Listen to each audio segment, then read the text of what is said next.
칼럼을에서 발표하기에는 많이 부족한데 우리 전북대 박병현 교수님께서 이렇게 추천해 주셔서 발표하게 되었습니다. 개인적으로 얼마 전에 출판된 연구 내용을 발표하게 되어서 큰 영광이지만 훌륭한 교수님들 앞에서 참 송구스럽고 많이 부담이 됩니다. 부족하더라도 너그러이 봐주시면 대단히 감사하겠습니다. 그리고 바쁘신 오늘 참석해 주신 모든 교수님과 선생님들께 먼저 감사 말씀드립니다. 오늘 드릴 말씀은 그 ROS와 카탈레이스가 이 비만에서 어떤 역할을 하는지에 대해서 제가 연구한 내용을 발표드리도록 하겠습니다. 잘 아시다시피 우리 몸에는 이 화이트 아디포스 티슈와 이 브라운 아디포스 티슈가 있는데, 화이트 아디포스 티슈는 이제 에너지 저장형으로서 있고, 그리고 이 브라운 아디포스 티슈, 갈색 지방은 이제 그 에너지 익스펜디처를 조절하는 것으로서 사람 몸에서도 최근에 좀 이렇게 발견이 되곤 합니다. 아무래도 동물보다는 약하겠지만 사람에서도 이 브라운 아디포스 티슈가 기능을 하는 것으로 최근에 알려져 있습니다. 그래서 일단 그 백색 지방 조직을 보게 되면은 이 머추어 아디포사이트가 약 한 3분의 1 정도 있는 것으로 되어 있고, 그리고 나머지는 이 스트로말 바스큘러 프랙션 세포들로 이루어져 있다고 되어 있습니다. 이 중에서 이 프리아디포사이트나 또는 이 엠브리오닉 파이브로블라스트, 메센카이멀 스템셀을 사용하면은 이게 이제 프리아디포사이트로 되어서 머추어 아디포사이트로 분화될 수 있다고 이렇게 알려져 있습니다.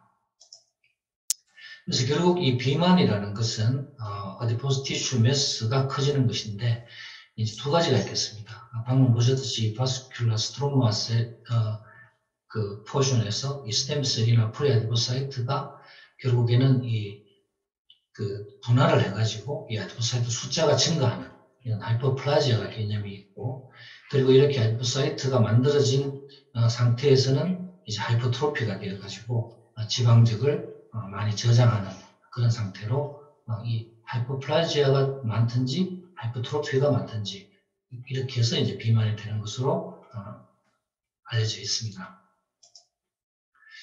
그래서 이제 저희도 이제 실험을 할 때 이런 아디포스 티슈로부터 이 브라운이든지 화이트든지 이런 스트로말 셀로부터 임모탈라이즈 해가지고 아디포사이트를 만들 수도 있고, 또한 이 엠브리오닉 스템셀로부터 이 아디포사이트를 이 호르모널 인듀서를 통해서 만들 수도 있습니다.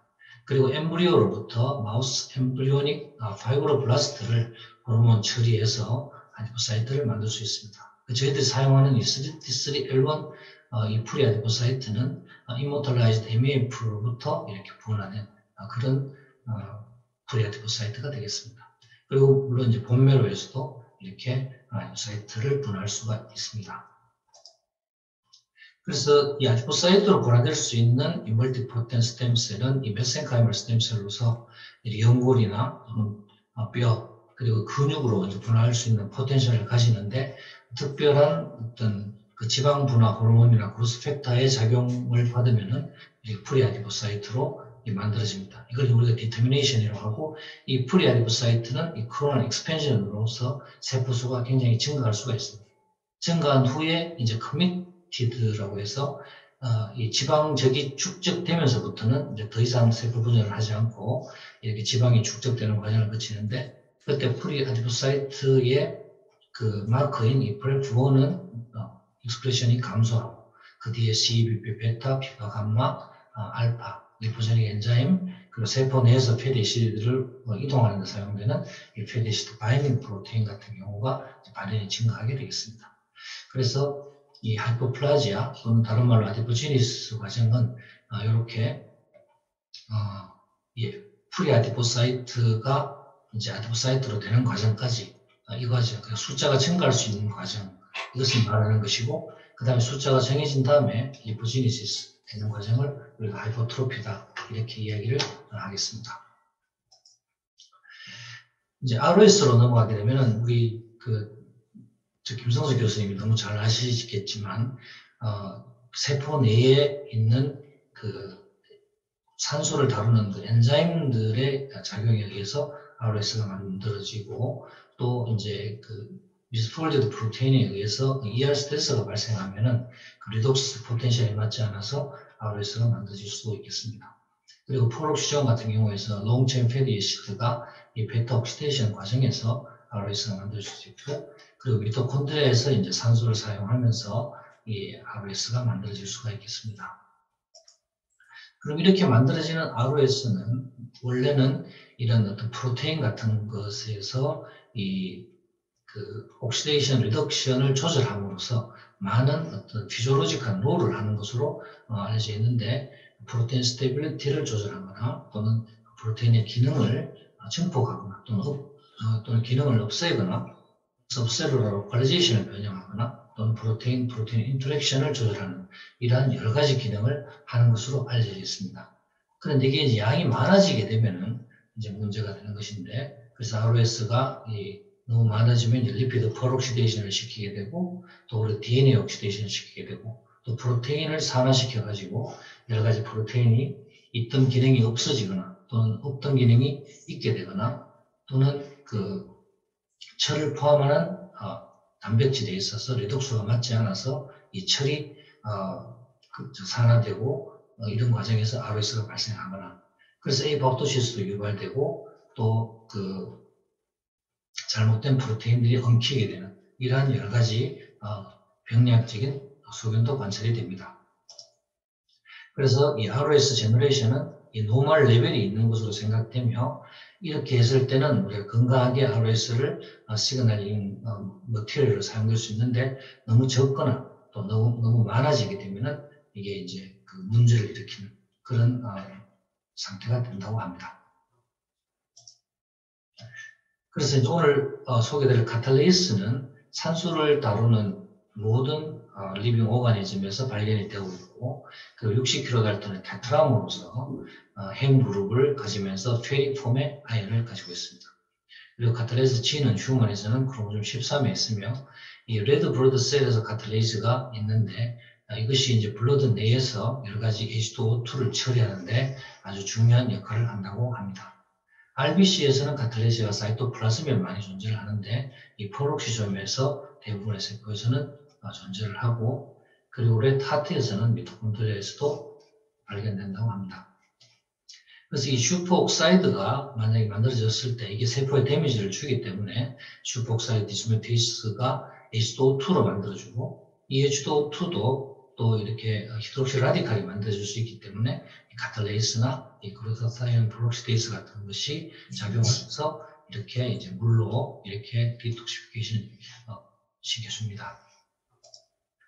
그래서 이 H2O2를 이 슈퍼옥사이드의 처리 과정에서 이 슈퍼옥사이드 디스메테이스가 만들어지게 되고, 이것을 그대로 너무 과량이 많아지면은 여러 가지 옥시전 라디칼을 만들게 되고, 또 철도 펜톤 리액션이라고 해서 이 철이 산화되면서 여러 가지 또 히드록시 라디칼을 만들어내게 됩니다.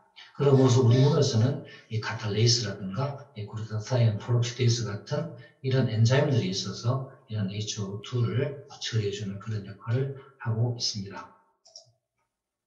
그래서 홀바디 너거 마우스를 저희들이 이화여대 하은주 교수님으로부터 받아서 해보니까, 이거는 이제 원래 있던 2004년에 나온 건데요. 이렇게 mRNA 레벨도 이렇게 대부분의 영역에서 이렇게 관찰이 되고요. 브레인은 좀 작은 것 같은데 웨스턴을 보면 또 카탈리스가 있는 것을 확인할 수 있습니다.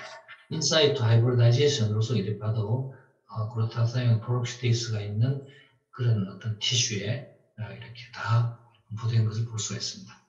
그런데 이 너와 마우스를 물론 파토젠 프리 상태에서 키워서 그런지 굉장히 크는 데 있어서의 비정상적인 것은 없는데, 특히 렁에서도 이렇게 발현은 관찰되지만 어떤 옥시다티브 인저리를 줬을 때 큰 문제는 없고, 그래서 어떤 데미지를 줬을 때, 어떤 임팩트를 줬을 때 조금 문제가 나오지, 그 자체로서는 크게 문제가 없는 것을 관찰이 됩니다.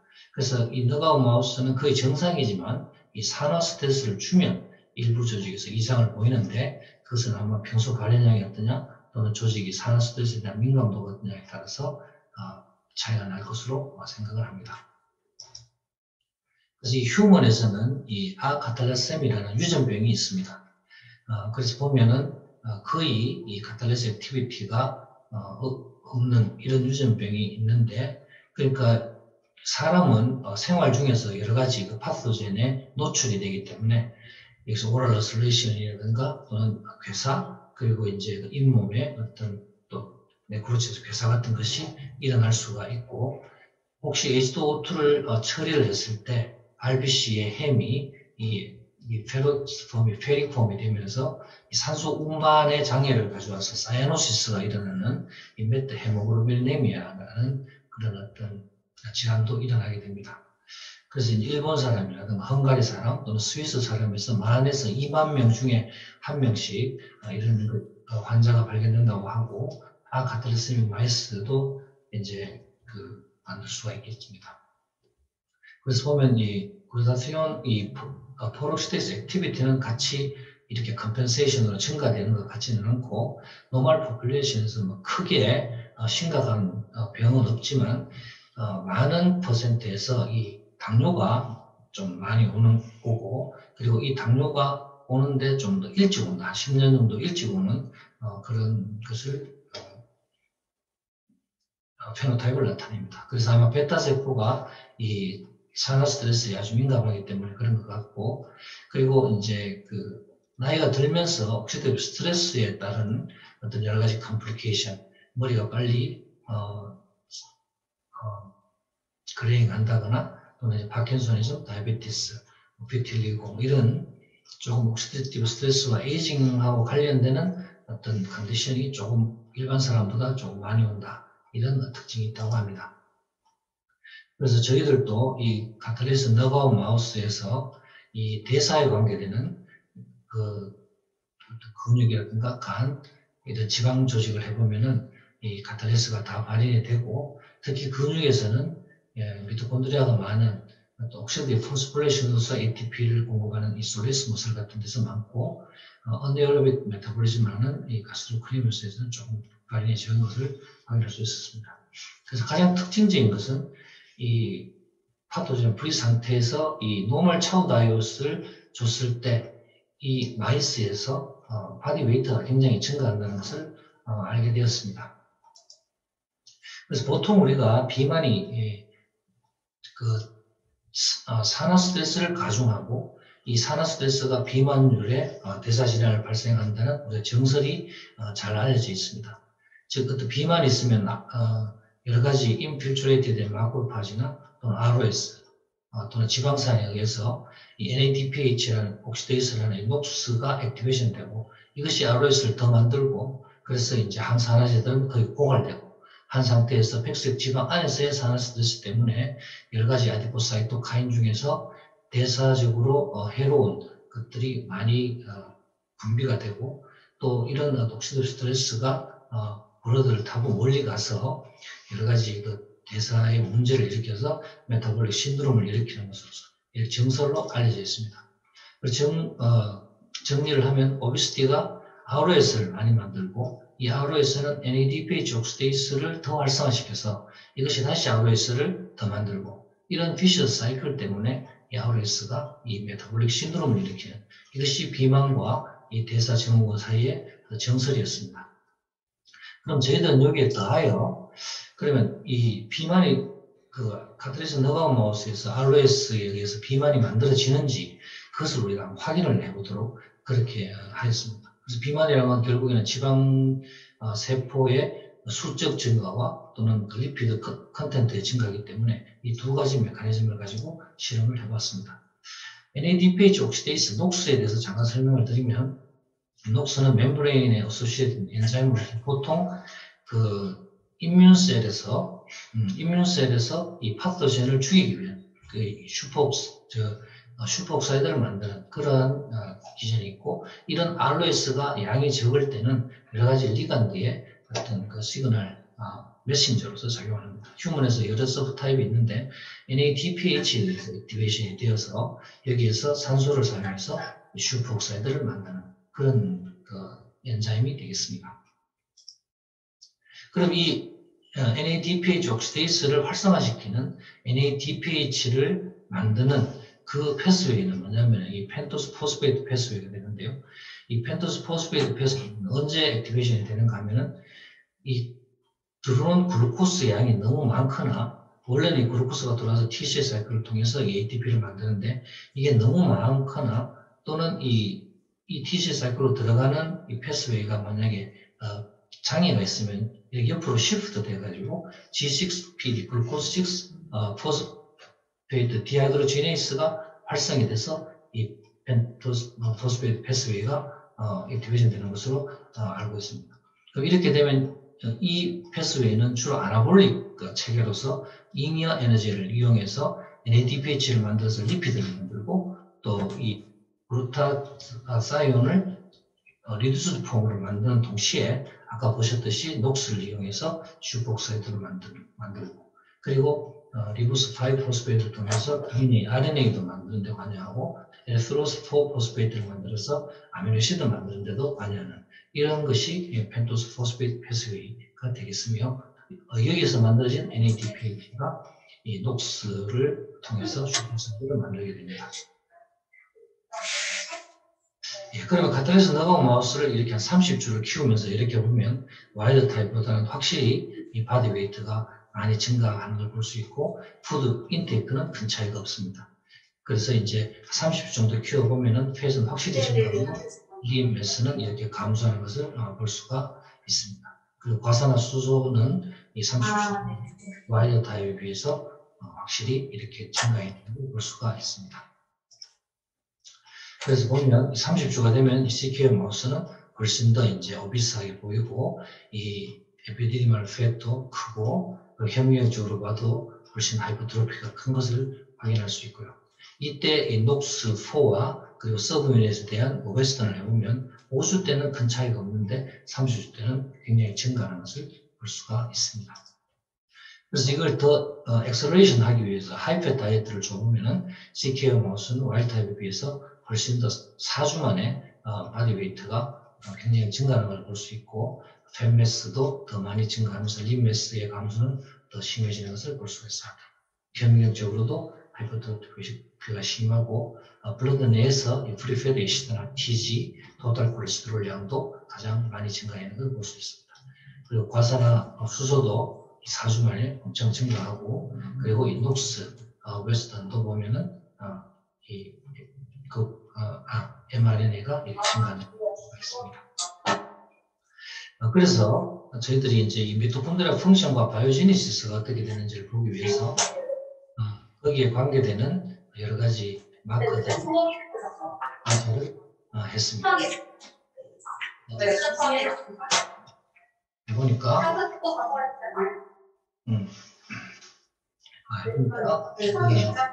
보통 이렇게 이 하이팻 다이어트의 와일드 타입에서는 이렇게 오히려 미토콘드리아 펑션이 좀 좋아지는 경향을 이렇게 보입니다. 그런데 이 CKO를 하이팻 다이어트에 하면은 오히려 이렇게 기능이 떨어지는 걸 확인할 수 있고요. 페데이스트 옥시데이션이나 TCA 사이클에 그런 어떤 관련되는 마커들도 보면 노멀 하이팻 다이어트에서는 증가하는 이 너가우 마우스에서는 감소하는 것을 관찰할 수 있습니다. 그래서 저희들이 이제 항산화제를 이렇게 한번 줘보면은 확실히 KO 마우스에서 증가하는 이런 웨이트가 줄게 되고요. 푸드 인테이크당 그 바디 웨이트 게인을 봐서도 감소를 하는 걸 볼 수 있고 바디 컴포지션 개선되고 H2O2 양도 개선이 되고 그리고 이 녹스의 익스프레션도 감소하는 것을 확인할 수가 있습니다. 그래서 저희들이 이제 기전을 보기 위해서 우리가 그 데이 0부터 데이 2까지가 이 프리아디포사이트가 이제 증식하는 하이퍼플라지아 하는 과정이고 요 뒤에서부터는 이제 하이퍼트로피 과정입니다. 그래서 우리가 siRNA를 데이 0 전에 이틀간 처리함으로써 이 과정에서 이 하이퍼플라지아가 어떻게 되는지를 관찰을 해보았습니다. 그래서 너가웃을 시켜보니까 이 이틀간 H2O2가 훨씬 증가해 있는 것을 확인했고요. 그리고 이 프랩1과 카타2 같은 이 프리아디포사이트 마커들이 컨트롤보다 훨씬 더 이렇게 감소가 빨리 진행되는 것을 볼 수가 있습니다. 이렇게 되는 것은 더 많은 프리아디포사이트가 아디포사이트로 넘어간다. 라는 것이 CKO 마우스에서 관찰이 되었습니다. 그리고 반대로 이 CBP 베타라든가 피파 감마처럼 그 버추얼 사이트로 가는데 발현이 증가하는 마커들은 SFS 앨런이나 또는 마우스 엠브리오닉 파이브로블라스트에서 봤을 때 다 이렇게 증가하는 것을 확인했고요. 그 다음에 이제 그 D8일째 H2O2 양이 증가해 있고 그 결과 결국에는 그 아디포사이트 안에 그 TG 컨텐트가 훨씬 더 증가해 있는 것을 확인을 하였습니다. 그 다음에는 이런 그 하이퍼플레지아가 다 끝난 다음에 리피드가 합성되는 리포지니시스 과정에서 이 ROS가 어떤 영향을 주는가를 보기 위해서 이 데이 4에서 이틀간 siRNA를 처리를 하였습니다. 그래서 그 뒤에 3일 동안 보면은 H2O2가 계속 증가해 있는 것을 확인할 수 있었고요. 녹스4는 초기에 증가를 해서 잠시 없어지다가 또다시 증가를 하고 AMPK는 3일째 될 때 상당히 떨어지는 것을 확인했습니다. 그래서 ROS 증가, 녹스4에 대한 이 피셔스 사이클이 결국에는 미토콘드리아의 기능을 감소시키는 것을 확인을 하였습니다. 이렇게 siRNA를 처치하고 나면 리포지니시스가 훨씬 더 증가하는 것을 볼 수가 있고요. 그 다음에 녹스4 이니비터인 GKT나 또는 그 AMPK 액티베이터인 이 메트포민을 주는 이런 하이퍼트로피가 감소하는 것을 확인했고 두 개를 섞었을 때는 조금 더 에디티브한 효과가 나타나는 것을 확인을 했습니다. 그리고 H2O2 양도 이렇게 감소하는 것을 확인을 했고요. 웨스턴으로 각 약물의 효과는 확인을 하였습니다. 그래서 녹스4 이니비터와 AMPK 액티베이터로서 이런 오비시티가 좋아지는지를 확인해 보기 위해서 처리를 해보니까 확실히 녹스4 이니비터나 또는 이메트포민이 효과가 있었고 그리고 푸드 에피션시 레이시오도 감소를 하고 그리고 림 매스 증가하고 팻 매스가 감소하고요. 그리고 리포제닉 지인에 이 리포제닉 지인에 있어서 보면은 관여하는 그 마커들이 전부 다 이렇게 감소하는 것을 확인할 수 있었습니다. 그리고 이 미토콘드리아 바이오지니시스에 관여하는 마커들을 보면 이 GKT나 메트포민에 대해서 모두 이렇게 회복이 되는 것을 확인하였고 옥스포스에 관계되는 프로테인 서브들도 이렇게 회복이 되고 그리고 페디스 옥시데이션이나 TCA 사이클에 관여하는 마커들도 다 회복이 되는 것을 확인을 하였습니다. 그리고 홀바디 에너지 컨섬션에서 KO가 낮다는 것을 확인을 했습니다. 그래서 VO2 레벨, VCO2 레벨, 그래서 RDR 레벨도 이렇게 감소해 있고요. 에너지 익스펜디처가 5주 때부터 감소해서 30주까지 CKO 마우스는 이 에너지 소모량이 많이 떨어져 있는 것을 확인을 하였습니다. 그리고 이 펜토스 포스페이트 패스웨이의 그 레이트 리미팅 엔자임인 이 G6PD 액티비티도 이 CKO 마우스에서 이렇게 증가해 있는 것을 확인을 했고요. 그리고 패스팅 브로드 글루코스도 이렇게 증가해 있는 것을 확인을 하였습니다. 그리고 히폰 알파는 이 하이폭시아 때 증가하는 마커라고 잘 알려져 있는데 이 하이포트로피가 심해지면은 아디포스 티슈에 그 하이폭시아 때문에 히폰 알파가 증가하는지를 확인하니까 이렇게 증가해 있었습니다. 그래서 이게 증가하면 히폰 알파는 녹스4를 다이렉트하게 액티베이션 한다고 잘 알려져 있다고 합니다. 그래서 정리를 하게 되면 이 카탈리스의 데피션시는 아디포지니시스 뿐만이 아니라 즉 하이퍼플라지아 그리고 하이퍼트로피를 동시에 일으키는 것을 관찰이 되었고요. 그리고 카탈리스가 없으면은 발생하는 ROS가 녹스4를 활성화해서 여기서 또 서로 비셔스 사이클이 일어나고 그리고 하이퍼트로피에 의한 히폰 알파 액티베이션과 그리고 이 잉여 에너지에 의한 펜토스 포스페이트 패스웨이의 활성은 녹스4를 더 액티베이션 시킨다라는 것이고요.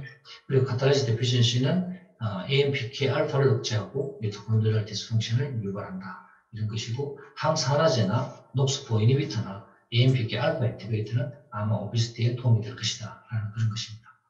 그래서 그 툴을 보면 CKO가 이 과산화 수소를 증가시키고 그래서 미토콘드리아 같은 것을 파괴하면서 홀바디 에너지 익스펜디처가 떨어지면 에너지 서플러스가 생기게 되고 이것이 펜토스 포스페이트 패스웨이를 통해서 리포지니시스를 발생하고 녹수4가 활성화되면 이것이 이 ROS 스트레스를 더 가중시켜서 미토콘드리아 파괴를 더 시키게 되고 이것이 리포리시스를 억제하고 하이포트로피를 유발합니다. 이런 하이포트로피가 하이폭시아를 유발해서 히프론 알파가 활성화되고 이것이 녹수포를 더 활성화시키는 이런 비셔스 사이클을 돌아가게 되는 것이고 그리고 이 H2O2의 증가는 초기에 이 파이브로블라스트, 이 프리아디포사이트 되는 과정 그리고 이것이 이 디프리시에이션 과정에 관여해서 또 하이퍼플레이즈도 촉진시켜서 오비시티를 촉진하는 것으로 그렇게 생각이 됩니다. 그래서 마지막으로 이 ROS와 오비시티, 메타볼릭 신드롬 간의 이런 피셔 사이클은 비만이 되면 ROS가 증가를 하게 되고 이 ROS가 증가하게 되면 녹수4가 증가를 하게 되고 이 녹수4는 ROS를 또 증가시키는 이런 푸른색의 피셔 사이클이 지금 정설이고 여기에서 메타볼릭 신드롬이 나타나는 것입니다.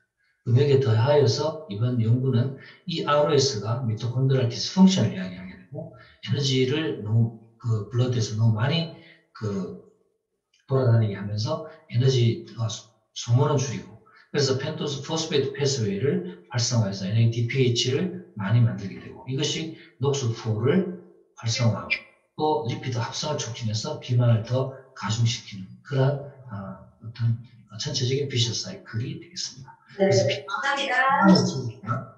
비만을 줄이거나 또는 ROS를 줄이거나 녹수4를 줄이거나 또는 미토콘드리아 디스펑션을 개선하면은 아마 이런 아볼릭 신드롬을 막을 수 있지 않을까 이렇게 생각을 합니다. 두서없이 전체적으로 대충 말씀을 드렸습니다. 이 연구에 대해서 여기 이제 우리 신수경 박사가 대부분의 연구를 했고 그리고 조현우 박사가 코-퍼스트 오서로서 연구를 많이 했습니다.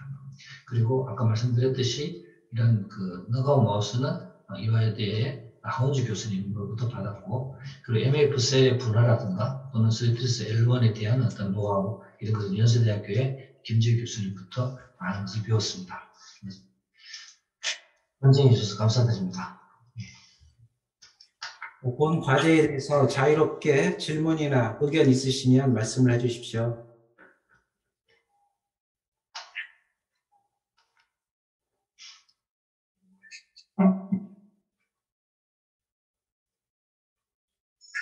안녕하세요. 혹시 저 질문 하나만 드려도 괜찮을까요?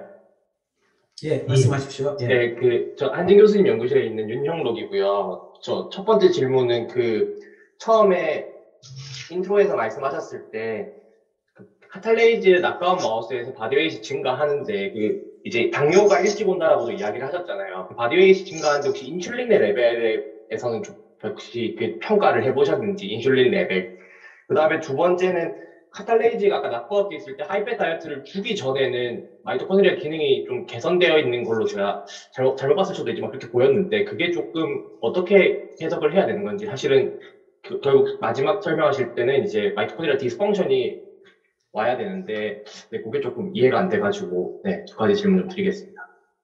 예, 죄송합니다. 두 번째 질문 한 번만 더 말씀해 주십시오. 하이페 다이어트 주기 전에 데이터에서 마이토콘드리아 펑션 보셨잖아요. 그때 마이토콘드리아가 기능이 개선이 된 걸로 보였었는데 혹시 아닌가요?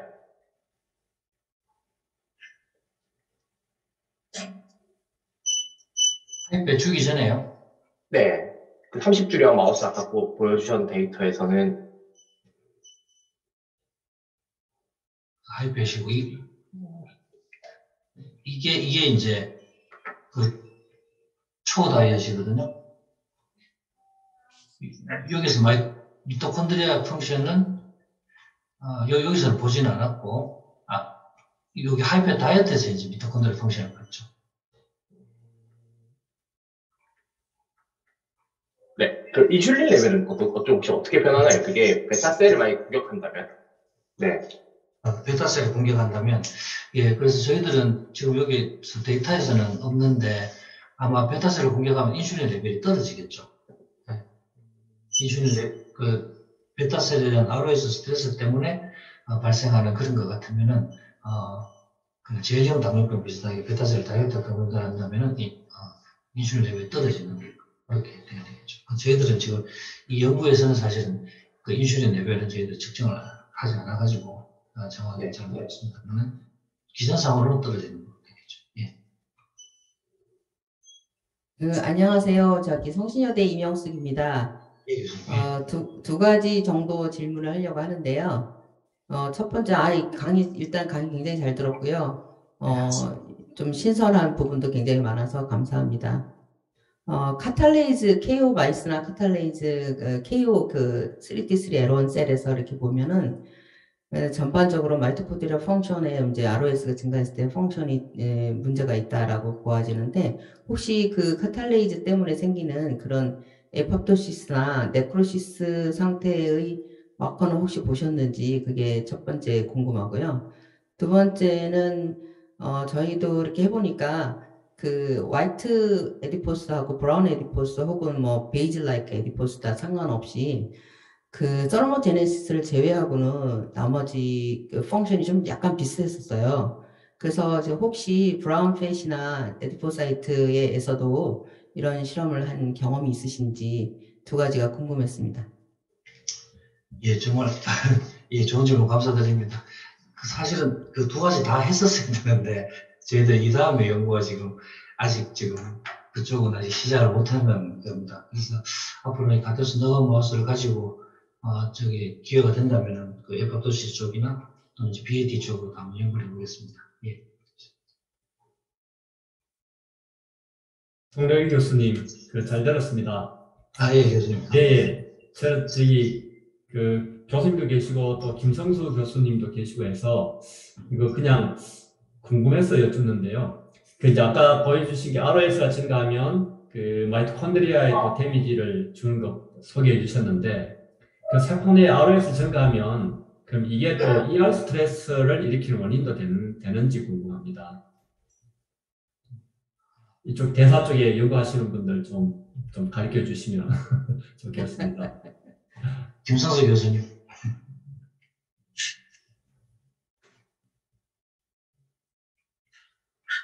네, ROS가 이제 좀 많이 올라가면 ER 스트레스도 당연히 오는 거로 되고요. 송도희 교수님 아주 좋은 연구를 많이 하셨는데 송도희 교수님이 좀 많이 가르쳐 주시기 바랍니다. 네. 예, 저도 그 ER 스트레스는 요즘 조금 관심을 갖고는 있는데, 잘은 모르지만, 일단 ROS가 발생을 하게 되면은, 아까 잠깐 소개해드린 것처럼, 프로테인 기능에 사실은 그 리독스 포텐셜이 굉장히 중요한 걸로 되어 있습니다. 그래서 이 프로테인의 특히 SH, 그러니까, 설파이드 본드가 굉장히 그 프로테인 펑션이 중요한데, 이 리독스 포텐셜이 잘못 맞으면은, 그 프로테인의 리독스 포텐셜이 변하게 되고, 그러면 프로테인의 기능이 떨어지게 되고, 결국에는 우리가 ER 스트레스라는 것이 결국에는 이 프로테인의 폴딩이나 프로테인 펑션의 장애 때문에 발생하는 것이 ER 스트레스이기 때문에 이 ROS가 증가하게 되면 ER 스트레스 당연하게 같이 증가하리라고 그렇게 생각이 됩니다. 네, 교수님 잘 들었습니다. 제가 질문 하나 해도 될까요? 예, 교수님. 예. 네, 교수님 잘 들었습니다. 예, 제주대학교 현지를입니다. 교수님이 지금 그 카톨레이즈 너가웃 마이스에서 그 ROS를 생성하는 시스템이 이제 녹스 1에서 5까지 그 듀옥스 1, 2가 있는데 지금 여기에서는 지금 그 H2O2가 많이 그 카탈레이즈가 없으면서 H2O2가 많이 생성이 됐고 그로 인해 가지고 이제 녹스4의 시스템이 액티비티가 올라갔다 그랬는데 사실 녹스4는 ROS 중에 이제 H2O2를 생성하는 걸로 알고 있고 그렇다 그러면 그 듀옥스 1, 2도 H2O2를 생성하는 그러한 그 활성 효소 시스템인데 혹시 듀옥스 1하고 2를 같이 보지 않으셨는지 왜 녹스 4에만 좀 초점을 맞추셨는지 좀 예, 그게 궁금합니다, 교수님. 예. 예, 좋은 질문 감사드립니다. 저희들이 그래서 이제 처음에 그 여러 가지 그 타입 때문에 저희들이 이제 그 화이트 아지프 티슈를 가지고 그 타입에 대한 어떤 그 아이덴티피케이션을 동정을 해봤는데 그때 그 화이트 아지프 티슈에서 녹스4가 거의 도미넌트하게 나오는 그 발현이 가장 많이 되고 하는 것을 확인을 했습니다. 그래가지고 그리고 이제 그 녹스4가 화이트 아지프 티슈에서는 가장 중요한 어떤 그 NADPH 옥시데이스라고 해서 이것으로 했고 그 웨스턴을 했을 때 아마 녹스4가 가장 아마 크게 나온 것으로 그게 아마 이 티슈 스페시픽한 그게 좀 있었는 것 같습니다. 녹스4가 아베타 아디브 티슈에서는 가장 도미넌트한 녹스다 이렇게 봐야 될 것 같습니다. 교수님, 또 그러면 이때 혹시 칼슘 레벨을 혹시 측정해 보셨는지요? 아디포사이트 내에서요? 네네네. ROS가 많이 생성되는 이 상황에 혹시 칼슘 레벨을 측정을 해 보셨는지? 예, 그거는 제가 좀 측정을 못 해봤습니다. 예. 예, 알겠습니다. 감사합니다. 예, 교수님 감사합니다. 네, 저도 하나 질문하겠습니다. 저 경희대학교 김성수 교수님 옆에 있는 김경수라고 합니다. 예, 교수님. 예. 전혀 뭐 집안이 아닙니다. 네. 여기 저는 이제 류마티스 관절염을 쭉 연구해 오면서 이 ROS가 또 이렇게 인플라메이션 또 류마티스 관절염에 중요하게 관여한다고 이렇게 이제 뭐 많이 연구를 하고 있는데 이제 카탈라제 이 너크아웃 마우스에서 이렇게 비만이 되고 이러면은 당연히 염증이 좀 더 증가했을까? 그다음에 또 비만 조직의 뭐 매크로페이지 2, 1 이 비율 이런 거 보통 많이 보지 않습니까? 이제 비만할 때 그죠? 그런 것도 좀 궁금했고 뭐 나중에 이 카탈라제 너크아웃 마우스를 구할 수 있으면 저희들 갖고 있는 모델하고 좀 이렇게 브리딩 시켜서 뭐 좀 더 효과가 더 어떻는지 한번 해볼까 뭐 이런 생각도 하면서 지금 듣고 있습니다. 네, 어떻습니까? 염증 관련해서는 궁금합니다. 예, 교수님 좋은 질문 감사드립니다. 제가 그쪽으로 문헌을 깊이 본 기억은 없고요. 여기 사실은 카탈라제 너브 마우스가 이 개발이 되긴 됐는데 사실 연구 자체가 아주 깊이 많은 부분에서 된 것 같지는 않습니다. 그래서 당연히 이게 ROS가 많이 생기고 하면은 염증이 많이 생기고 마크로파지나 그런 변화가 생길 것 같은데 그래서 지금 제가 논문을 그렇게 많이 본 것 같지는 않습니다. 아마 교수님께서 연구하시면은 굉장히 좋을 것 같습니다. 예, 언제든지 저희들이 한주 교수님 허락받아서 분양하도록 하겠습니다. 그렇게 이제 저 분양 좀 가능하다면은 저희들이 뭐 한번 이제 류마티스 관절염 환자 중에서 저희 염증 또 어떤 환자들은 이제 그 합병증이라 합니까? 더 이제 그 폐 쪽에 폐가 이제 파이브로시스가 오는 그런 게 이제 좀 더 심각한 문제인데 또 저희들도 그런 이제 임상 교수님하고 그런 연구를 하고 있는데요. 그 기전에 대해서 이 카탈라제 이걸 갖다가 좀 브리딩해서 좀 더 효과적으로 그 파이브로시스 모델을 렁 파이브로시스 모델을 한번 만들어 볼 수 있을까 이런 생각을 했는데 기회가 되면 한번 좀 도움 좀 청하겠습니다. 예, 교수님 언제든지 연락해 주십시오. 감사합니다. 저도 한 가지 질문이 있는데요. 그러니까 저는 이제 지금까지 우리 몸에는 엔타이 옥시던트 시스템이 굉장히 발달되어 있잖아요. 그 중에 하나가 이제 셀룰러 컴파트먼트 하는 거고, 그래서 하이드로겐 페록사이드를 제거하는 카탈레이즈 자체를 하나의 넉아웃을 시켰을 때 이렇게 메타볼릭 피노타입이 드라마틱하게 나오나라는 점은 제 예상 밖으로 굉장히 피노타입이 명확했다는 점에서 좀 놀라웠고요. 그러니까 왜 제가 그렇게 생각을 하냐면 하이드로겐 페록사이드가 이제 주로 하는 게 카탈레이즈 하는 게 페록시즘이잖아요.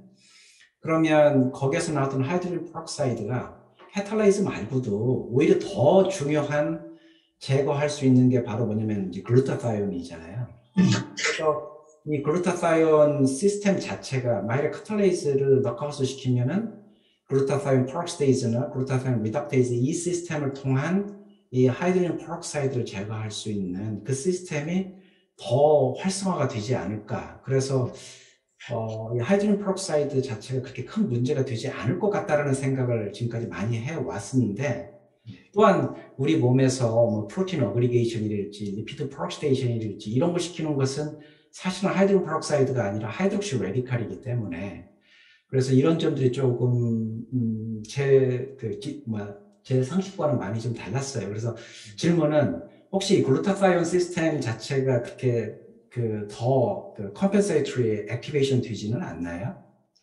예, 그래서 아무래도 저희들도 그게 궁금해서 글루타사이온 페록시데이스를 동시 측정을 해봤는데 그게 그렇게 같이 따라서 이렇게 컨버세이션이 되지 않는 것을 저희들이 봤습니다. 그래서 좀 의아하게 생각을 했고, 그리고 알파탈라세미아 그 환자에 있어서도 이 글루타타이온 프록시데이스가 디펜스로서 이렇게 컨버세이션으로서 올라가는 것은 관찰이 안 된다고 그렇게 이야기합니다. 그래서 저희들도 거기에 대해서는 좀 의문은 있는데 아직은 그 이유는 잘 모르겠습니다.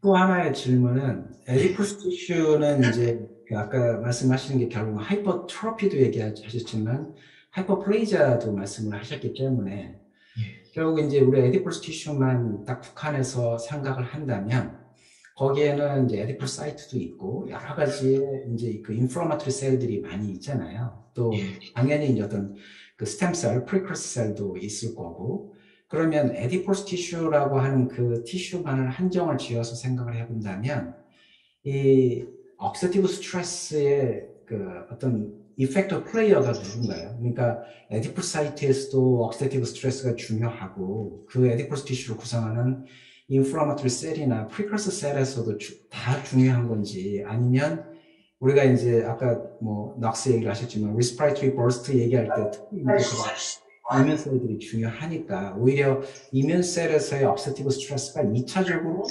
뭐 사이토카인이나 키모카인 그런 걸 분비를 해서 에디포스 사이트에 하이퍼플레이자나 하이퍼트로피를 유도를 하는지, 뭐 이런 식의 그 셀 투 셀 인터랙션도 굉장히 중요한 이슈가 될 것 같아요. 근데 이게 지금 컨디셔널 럭아웃을 쓰지를 않으셨기 때문에 이런 질문 자체가 충분히 리뷰 과정에서도 나올 수도 있지 않았을까 싶은 생각이 드는데요.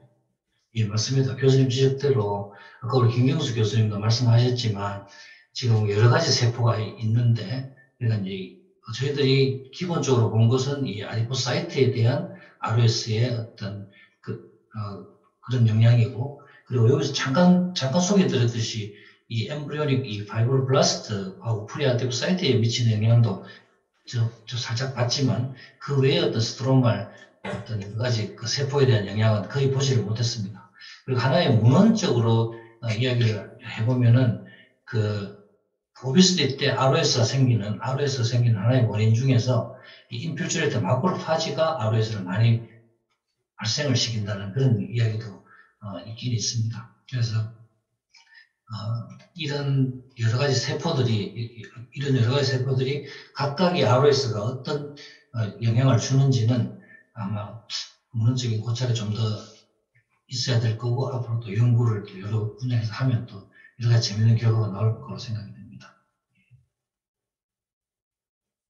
안녕하세요, 교수님. 저 김지은이라고 합니다. 질문을 하나 드리고 싶은데, 예, 알겠습니다. 네. 혹시 지금 사용하신 게 이제 홀바디 낙아웃이고, 지금 포커스를 하신 게 이제 아디포사이트인데, 제가 지금 생각을 해보니까, 혹시, 이 홀바디 낙아웃에서 화이트 팻하고 브라운 팻의 이제 비율이 좀 차이가 나는지를 확인해 보신 적이 있는지 좀 궁금해졌거든요.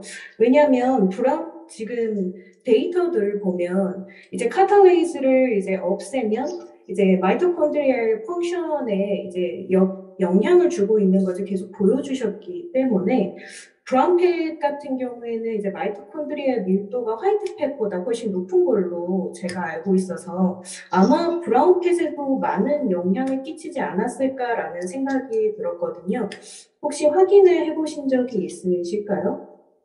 예, 우리 지은 선생님 말씀하신 거 정말 중요한데 저희들이 그거는 확인을 못 해봤네요. 예, 앞으로 기회에서는 좀 해보도록 하겠습니다. 정말로 이게 미토콘드리아 영향이 많으니까 거기에 영향을 받는 이 BIT에도 아마 큰 변화가 있을 것 같습니다.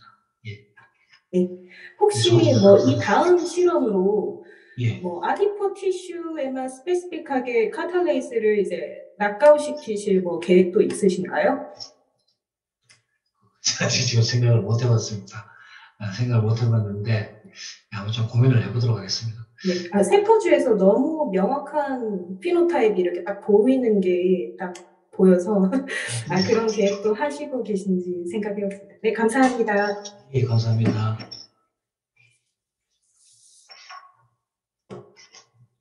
더 추가 질문 있으시면 하십시오. 교수님 너무 잘 들었습니다. 그냥 간략하게 그 항상 알겠습니다. 저는 히프1 알파하고 리독스 시그널링 간에 좀 이렇게 몰레큘러 메커니즘이 살짝 궁금했는데요. 혹시 코멘트 주실 수 있으신지요? 예, 어떤 거 말씀하시죠? 히프1 알파. 알파하고 네네. 예. 히폰 알파하고 뭐 하고요?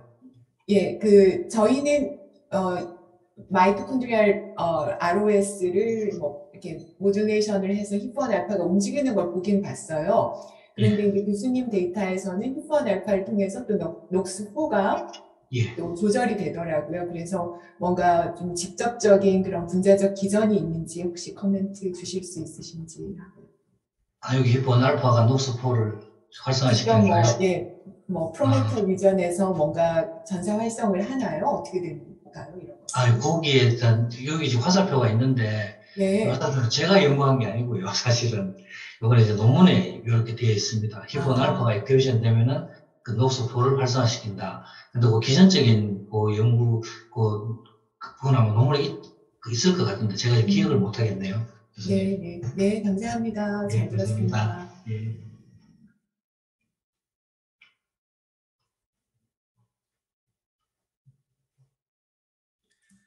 추가 질문 없으시면 이대로 마무리할까요? 질문 더 없으신가요?